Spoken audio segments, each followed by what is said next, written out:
नमस्कार, मी Rajratna Jondhale. Top news मराठीमध्ये आपलं स्वागत. शिक्षणाचं माहेरघर असणाऱ्या पुण्यात गुन्हेगारी टोळ्यांनी अक्षरशः उच्छाद मांडलेला आहे. काही दिवसांपूर्वी पुण्यातील कोंडव्यात एका गणेश काळे नावाच्या तरुणाची गोळ्या झाडून हत्या करण्यात आली होती. या घटनेला काही दिवस उजळताच तेच जर पाहिलं तर आज पुण्यातील बाजीराव रोड या ठिकाणी भर दिवसा एका अल्पवयीन तरुणावर कोयत्याने वार करून त्याचा खून करण्यात आला. खरं तर ज्या पुण्याला आपण शिक्षणाचं माहेरघर म्हणतो त्याच पुण्यात अक्षरशः गुन्हेगारीच्या घटना घडताना पाहायला मिळत आहेत. गेल्या काही दिवसांपासून जर पुण्यामध्ये पाहिलं तर अंधेकर टोळी, घायवळ टोळीने उच्छाद मांडलेला असतानाच आता पुण्यामध्ये माया नावाची टोळी असल्याची चर्चा सध्या रंगताना पाहायला मिळते. त्याच अनुषंगानं आजच्या चर्चेमध्ये माझ्यासोबत आहे माझी सहकारी समृद्धी जाधव. समृद्धी, गेल्या काही दिवसांपासून पुण्यात बघतोय की आपण गुन्हेगारी टोळ्यांनी उच्छाद मांडलेला आहे. आज पुण्यातील बाजीराव रोड या ठिकाणी एका 17 वर्षीय अल्पवयीन तरुणावर कोयत्याने वार करण्यात आले, यामध्ये त्याचा खून करण्यात आलेला आहे. या प्रकरणामध्ये आता एक नवीन टोळी चर्चेत आली आहे. नक्कीच राजरत्न, आपण जर बघितलं तर ही जी टोळी आहे ही अचानक चर्चेत आलेली पाहायला मिळतीये. खरंच पाहायला गेलं तर पुण्यामध्ये इतर ज्या टोळ्या आहेत, सध्या पुण्यामध्ये पुणे पोलिसांनी जी काही आकडेवारी दिली होती त्या आकडेवारीच्या नुसार जवळपास 85 ते 90च्या घरामध्ये सध्या लहान मोठ्या टोळ्या आहेत. त्यापैकी मोठ्या टोळ्यांची संख्या ही 11-12 टोळ्या या मोठ्या आहेत, ज्या अनेक वर्षांपासून, काही दशकांपासून या ठिकाणी कार्यरत आहेत. अशा जवळपास 10-12 टोळ्या आहेत आणि बाकीच्या सगळ्या लहान मोठ्या टोळ्या आहेत. सध्या पुण्यामध्ये जर पाहिलं तर कुठलाही गुन्हेगार उठतो आणि आपल्या बरोबर जी 4 मुलं फिरत असतात त्यांना टोळी म्हणून संबोधतो, असं एक पाहायला मिळतंय. त्यामुळे खरं तर ही टोळींची संख्या जी आहे ती खरं तर वाढली असं आपण म्हणू शकतो. मुळात इतके मोठे गुन्हेगारच हे नाहीयेत जितके यांच्याकडे, म्हणजे टोळी म्हणण्या इतके यांच्याकडे गुन्हेगार सुद्धा नाहीत. जसे या इतर मोठ्या टोळ्यांकडे आहेत तेवढे यांच्याकडे गुन्हेगारही नाहीयेत, तेवढे मोठे गुन्हेही दाखल नाहीयेत. मात्र तरी सुद्धा स्वतःला टोळी म्हणलं की काहीतरी आपण खूप मोठे गुन्हेगार आहोत की काय, किंवा आपण स्वतःला टोळी प्रमुख म्हणून घेतलं की आपण कोणीतरी भारी आहोत की काय, किंवा आपण कायदा कसा खिशात घेऊन फिरतो वगैरे, असं या तरुणांना वाटतं. यामध्ये अल्पवयीनांचीच संख्या सगळ्यात जास्त आहे आणि त्यामुळे आता आपल्या बरोबर 2-3 जरी मुलं फिरत असतील तरी सुद्धा अगदी सराईत किरकोळ गुन्हेगार, ज्यांच्यावर अगदी लहान मोठे गुन्हे आहेत किंवा 1-2च गुन्हे केलेले आहेत आणि त्यांना सुद्धा आता स्वतःला टोळी प्रमुख म्हणून घ्यायचं असतं. त्यासाठी मग आपल्या नावापुढे टोळी लावायची आणि मग आपण टोळी प्रमुख आहेत असं मिरवायचं, असं एकंदरीत पॅटर्न जो आहे तो गेल्या काही वर्षांमध्ये पुण्यामध्ये सुरू असलेला पाहायला मिळतोय. अगदी या माया टोळीच्या बाबतीत जर म्हणायचं झालं तर जेव्हा हा सगळा खून आज दुपारी झाला त्यानंतर पोलिसांनी जो तपास केला त्या तपासातून असं निष्पन्न झालं होतं की मुळात 3-4 नावं पोलिसांना कळली होती.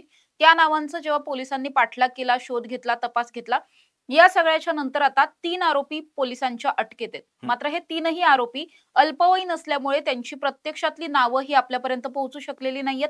अल्पवयीन गुन्हेगारांची नावं ही नेहमीच गुप्त ठेवली जातात. त्यामुळे या ज्यांना हे अटक केलेली आहे ते नेमके कोण आहेत आणि ते खरंच माया टोळीचे मेंबर आहेत का, किंवा यातला एक टोळी प्रमुख आहे असं म्हटलं जातंय, ज्याला स्वतःला त्याचं जे काही ओरिजिनल नाव असेल त्या नावाऐवजी त्याला माया म्हणून संबोधलं जातं.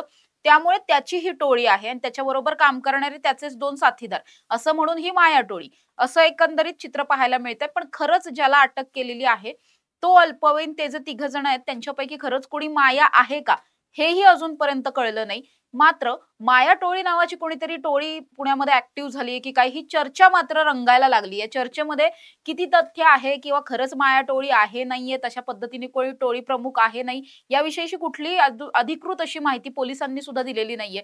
म्हणजे अगदीच आपण पाहायला गेलो तर या झोनचे जे डीसीपी आहेत कृषिकेश रावले सर, त्यांच्याशी सुद्धा जेव्हा बातचीत झाली तेव्हा त्यांनी सुद्धा अशा पद्धतीची टोळी खरंच एक्झिस्ट करते का, असा कोणी टोळी प्रमुख आहे का, किंवा जे आरोपी आता पकडलेत त्यांच्यापैकी कोणी या टोळीचा प्रमुख आहे का, याविषयी कुठलीही माहिती त्यांनी सुद्धा तशा पद्धतीने दिलेली नाहीये. किरकोळ कारणावरून झालेले हे वाद होते आणि त्याचंच रूपांतर या खुनामध्ये झाल्याचं त्यांनी सुद्धा सांगितलेलं पाहायला मिळतंय. मात्र जसं मी आधी म्हटलं की अगदी 2-4 जरी मुलं आपल्या बरोबर फिरत असतील तरी सुद्धा स्वतःला टोळी प्रमुख म्हणून घेणं आणि आपल्या नावापुढे टोळी लावणं हा एक नवीन स्टाईल म्हणू शकतो, स्टाईल झाली आहे इथल्या पुण्यातल्या गुन्हेगारांची आणि त्यामुळेच खरं तर अशा पद्धतीच्या नवनवीन टोळ्या चर्चेत येताना दिसतात. समृद्धी, आपण पाहतो की अंधेकर टोळीने अक्षरशः उच्छाद मांडलेला आहे. गेल्या काही वर्षांपासून पाहिलं तर पुण्यामध्ये अंधेकर टोळीने अनेक प्रकारचे गुन्हे घडवलेले आहेत. याच अंधेकर टोळीचं समूह उच्चाटन करण्यासाठी पुणे पोलिसांनी पुढाकार घेतल्याचं पाहायला मिळतं. तर दुसऱ्या बाजूला लगेच घायवळ टोळी, गोळीबाराच्या घटना घायवळ टोळीकडून केल्याचं पाहायला मिळते. अशा पद्धतीनं यामध्ये सगळेच आरोपी जर आता जसं तू सांगितलेस की या बाजीराव रोड मध्ये ज्या ठिकाणी तरुणावर कोयत्याने वार करण्यात आलेले आहेत, जे 3 आरोपी पकडलेले आहेत, जसं तू प्राथमिक माहिती मिळते त्यानुसार सांगतेस, त्यानुसार जर पाहिलं तर हे सर्वच आरोपी अल्पवयीन आहेत असं तू म्हणतेस. जर आपण पाहिलं तर सध्या गुन्हेगारीकडे ही अल्पवयीन जी तरुण आहे ती आकर्षित होण्यामागचं कारण काय वाटतं? नक्कीच राजरत्न, आपण जर बघितलं तर ही जी बेसिकली अंधेकर टोळी हं. आहे, या अंधेकर टोळीविषयी अगदी आपण कालही या विषयावरती बोललेलो होतो, की बंडू अंधेकर जो या टोळीचा प्रमुख आहे, त्यांनी कायमच अल्पवयीन मुलांना टार्गेट केलेलं आहे. म्हणजे बाकीच्या टोळ्या किंवा आता पुण्यातल्या अल्पवयीन गुन्हेगारांची संख्या ही आता जास्त झाली आहे. मात्र बंडू अंधेकर गेल्या कैक वर्षांपासून हे करतोय, की अल्पवयीन मुलांना पकडायचं आणि अल्पवयीन मुलं लवकर कायद्याच्या कचाट्यात सापडत नाहीत. अल्पवयीन मुलं खूप जास्त उत्साही असतात. त्यांना पटकन पैसा कमवायचा असतो किंवा प्रसिद्धी पाहिजे असते. हे जे मोठे गुन्हेगार असतात, या मोठ्या गुन्हेगारांना बघून त्यांना वाटत असतं, की आपल्यालाही असं व्हायचंय किंवा या मोठ्या गुन्हेगारांच्या मागे फिरणारी जी काही 5-10 मुलं असतात, त्यांना बघून वाटत असतं, की बाबा गुन्हेगार होणं म्हणजे काहीतरी खूप भारी आपण करतोय की काय? असं एक आकर्षण असतं. गुन्हेगारीचं आकर्षण असतं. त्यामुळे कुठेतरी आपण गुन्हेगारीत जायचं असं एक त्यांना आकर्षण निर्माण झालेलं असतं. दुसरीकडे गुन्हेगारीत गेलो तर पटपट पैसा मिळतो. लोक आपल्याला घाबरतात. उठता-बसता आपल्याला सलाम ठोकले जातात वगैरे अशा पद्धतीचं एक थोडंसं फिल्मी सगळं डोक्यामध्ये इमॅजिन केलेलं असतं. खरं तर आत्ताचे जर गुन्हेगार आपण पाहिलं तर गुन्हेगारीमध्ये येणाऱ्या तरुणांची संख्या जितकी जास्त आहे, तितकीच त्यांना अटक होण्याची संख्या आणि मग तिथून पुढे जे काही पोलिसांकडून त्यांचे हाल केले जातात, गुन्हेगार म्हणून जगताना त्यांच्या फॅमिलीला, त्यांना स्वतःला किती त्रास होतो, हे सगळं जे वास्तव आहे ते खरं तर या अल्पवयीन तरुणांपर्यंत पोहोचत नाही.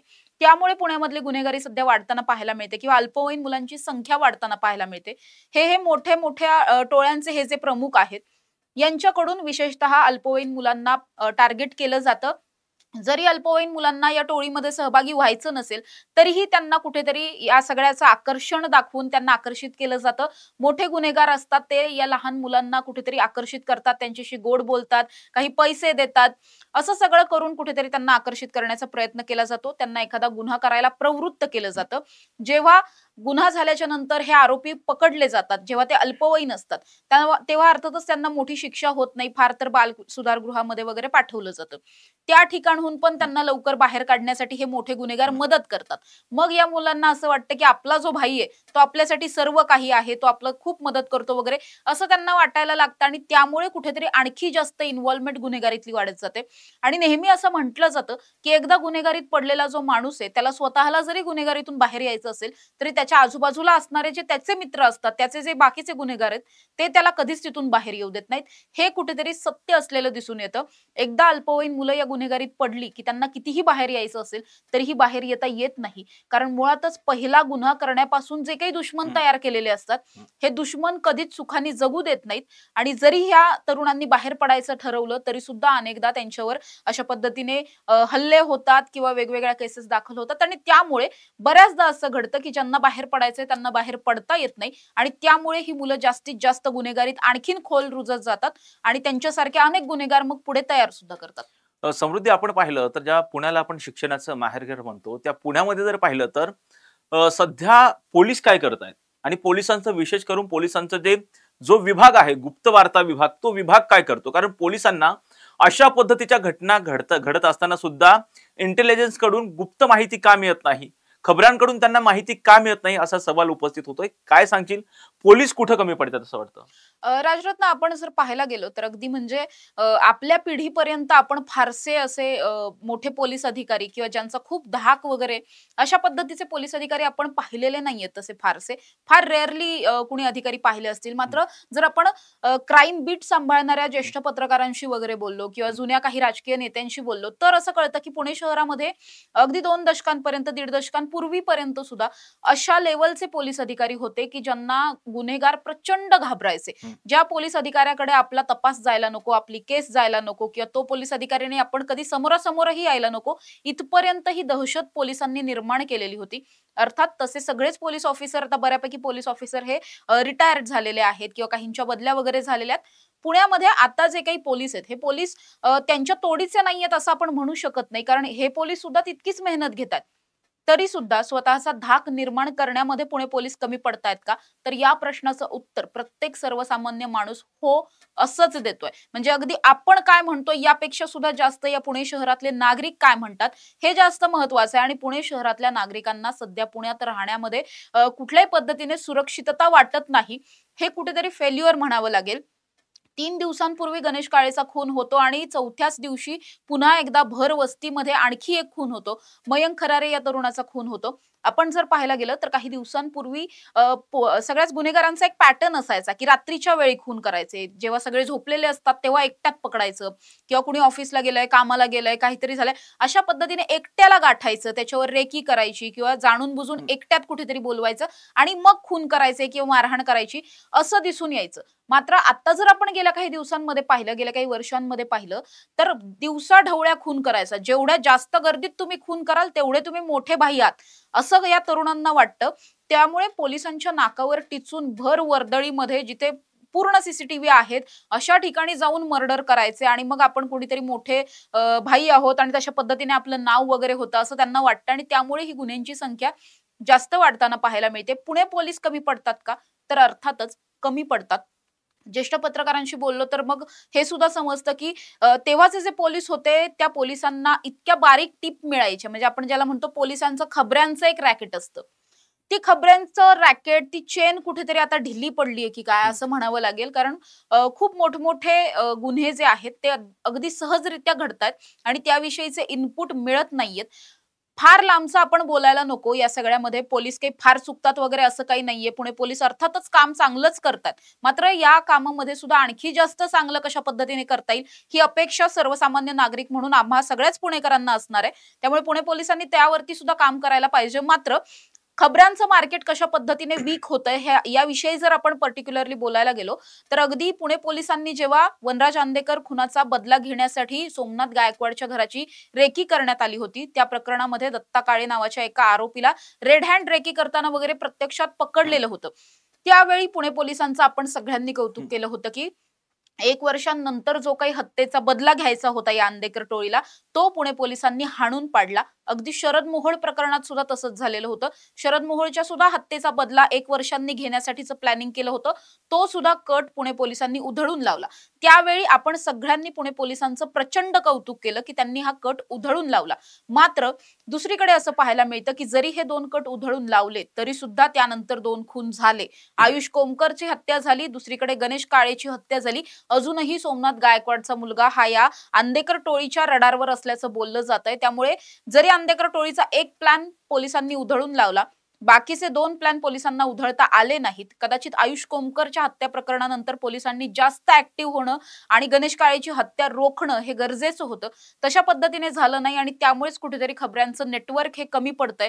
त्यांची जी इंटेलिजन्सची टीम आहे ती कमी पडते असं नक्कीच म्हणावं लागेल. समृद्धी, आयुष कोमकर हत्येच्या नंतर जर पाहिलं तर या प्रकरणामध्ये आंदेकर टोळीचा म्होरक्या असणाऱ्या बंडू आंदेकरला पोलिसांनी ताब्यात घेतलं आणि त्यानंतर बघितलं तर या प्रकरणामधले जेवढेही आरोपी आहेत त्या आरोपींवर मकोका अंतर्गत कारवाई करण्यात आली होती. मकोका अंतर्गत कारवाई करत असताना जर पाहिलं तर या टोळीचं समूळ उच्चाटन कसं करता येईल या दृष्टिकोनातून पुणे पोलिसांनी प्रयत्न सुद्धा केले होते. परंतु पुणे पोलिसांना कुठेतरी तो मेसेज देता आलेला नाहीये. जर पाहिलं तर त्याच घटनेच्या नंतर घायवळ टोळीवरती सुद्धा पुणे पोलिसांनी मोठ्या प्रमाणामध्ये कारवाई केली होती. घायवळच्या संपत्तीवरती सुद्धा कुठेतरी टाच आणण्याचा प्रयत्न केला होता. परंतु आता कुठेतरी पुण्यामधल्या टोळी कुठेतरी संपुष्टात येते की काय किंवा टोळीवरती कठोर पद्धतीने कारवाई पुणे पोलीस करत असताना सुद्धा जसं तू सांगितलंस की गणेश काळेची हत्या होते, त्यानंतर आज भर दिवसा कोयत्याने वार करून एका तरुणाचा बाजीराव रोड या ठिकाणी खून करण्यात येतो. अशा वेळी कुठेतरी पुणे पोलीस गुन्हेगारी टोळींना एक मेसेज, स्ट्रॉंग मेसेज देण्यासाठी कुठेतरी कमी पडतात वाटतं का? असं आपण म्हणू शकतो. कारण आपण जर बघितलं तर आंदेकरांच्या वरती जी काही कारवाई झाली त्यांच्या कुटुंबावरती संपूर्ण म्हणजे कुटुंबातल्या सगळ्या महिलांना वगैरे या केसमध्ये घेतलं. त्याच्यानंतर त्यांच्या घराच्या एक्झॅक्ट समोरचं शेड पाडण्यापासूनची कारवाई झाली. एरियातली तर झालीच, मात्र घराच्या भोवतीचं समोरचं सुद्धा त्या ठिकाणी असलेलं अतिक्रमण काढण्यात आलं होतं. हे सगळं झालं असताना सगळ्यांना असं वाटत होतं की पुणे पोलिसांनी इतका स्ट्रॉंग मेसेज दिलाय की आता सगळे गुन्हेगार घाबरतील. मात्र तसं झालं नाही. तिथून पुढे पुन्हा एकदा घायवळ टोळी ऍक्टिव्ह झालेली आपण पाहिली. घायवळच्या पण आर्थिक संपत्तीवरती टाच वगैरे आणली, बरंच काही केलं, बँक अकाउंट सील केले, सगळं झालं. तरी सुद्धा दुसरीकडे आपण बघितलं तर हडपसरच्या परिसरात मोहम्मदवाडी वगैरे त्या परिसरामध्ये टिपू पठाण नावाची एक गँग आहे. त्या गँगवर पण अशाच पद्धतीने त्यांचं अनधिकृत बांधकाम वगैरे पाडण्यात आलं. मात्र या सगळ्या गुन्हेगारांना त्यांच्यावर अशा पद्धतीने कारवाई करून फारसा फरक पडतोय असं सध्या तरी दिसत नाही. अंधेकरांवर जरी आता ही सगळी कारवाई झालेली असली तरी सुद्धा या अंधेकरांनी बाकीच्यांना हे जे मारण्याचे कट रचले होते, गणेश काळे वगैरे यांचे कट हे यांनी आयुष कोमकरच्याही आधी रचलेले कट आहेत आणि हे आधीच प्लॅनिंग करून आता ते जेलमध्ये गेलेत. म्हणजे ते जेलमधून टोळी चालवतायत का वगैरे हा प्रश्न नंतरचा, पण याचं प्लॅनिंग आधीच झालेलं होतं. 6-7 महिन्यांपूर्वीपासून गणेश काळेला मारण्यासाठीचे कट रचले गेले होते. म्हणजे इतक्या वास्ट प्लॅनिंग हे सगळे आधीपासूनचं प्लॅनिंग करताना हे सगळे गुन्हेगार पाहायला मिळतात. यांना फारसा यांच्या संपत्तीवरती टाच वगैरे आणून किंवा यांचं फार अतिक्रमण वगैरे पाडून फारसा फरक पडत नाही असं दिसतंय. त्या उलट एखाद्या गुन्हेगाराने गुन्हा केल्याच्या नंतर त्या टोळीतल्या इतर गुन्हेगारांच्या मुसक्या आवळल्या तर कदाचित या सगळ्यामधून आणखीन जास्त स्ट्रॉंग मेसेज जाईल असं वाटतं. अंधेकरांच्या वेळेस खरंच वाटलं होतं की खूप एक स्ट्रॉंग मेसेज गेला, मात्र त्याचा फारसा फरक पडला नाही. आयुष कोमकरची हत्या झाल्यानंतर मग पुन्हा आता गणेश काळेची ही हत्या झाली. त्यामुळे अशा पद्धतीने बांधकाम उद्ध्वस्त करून किंवा अतिक्रमणांवरती कारवाई करून केवळ बँक अकाउंट सीज करून वगैरे फारसा काही फरक पडेल असं वाटत नाही. त्या उलट जी काही त्यांच्यावर कायदेशीर कारवाई केली जाते तीच आणखी जास्त कडक केली, तीच आणखी जास्त स्ट्रॉंग केली. टोळीचा जो म्होरक्या आहे त्या म्होरक्यालाच इतक्या अशा पद्धतीने कुठेतरी गुन्हेगारीच्या या कायद्याच्या कचाट्यात अडकवलं गेलं पाहिजे की बाकीचे जे लहान मोठे किरकोळ गुंड आहेत त्यांना भीती वाटली पाहिजे की बाबा आपल्या टोळीच्या म्होरक्याला जर इतक्यापर्यंत एवढ्या गंभीर स्वरूपाची शिक्षा होऊ शकते, इतकी मोठी कारवाई होऊ शकते, तर मग आपल्यावरती किती मोठी कारवाई होईल. हा धाक जोपर्यंत निर्माण होत नाही तोपर्यंत पुण्यातल्या या टोळ्या संपतील असं सध्या तरी वाटत नाही. निश्चितपणे समृद्धी, जोपर्यंत पोलिसांचा धाक गुन्हेगारावर निर्माण होणार नाही तोपर्यंत पुण्यातील गुन्हेगारी संपणार नाही, अगदी स्पष्ट आहे. आणि त्याचबरोबर आज बाजीराव रोड या ठिकाणी ज्या 17 वर्षीय अल्पवयीन तरुणाची कोयत्याने वार करून हत्या करण्यात आली होती, त्या हत्येच्या नंतर कुठेतरी माया नावाची टोळी चर्चेत आली आहे. नेमकी अशा चर्चा सुरू झालेल्या आहेत. या बाबतीमध्ये पुणे पोलिसांकडून तपास सुरू आहे. या प्रकरणातले जेही अपडेट आपल्या पुढे येतील ते आम्ही तुमच्यापर्यंत पोहोचवणारच आहोत. यासाठीच पाहत राहा टॉप न्यूज मराठी, आपला महाराष्ट्र आपली बातमी.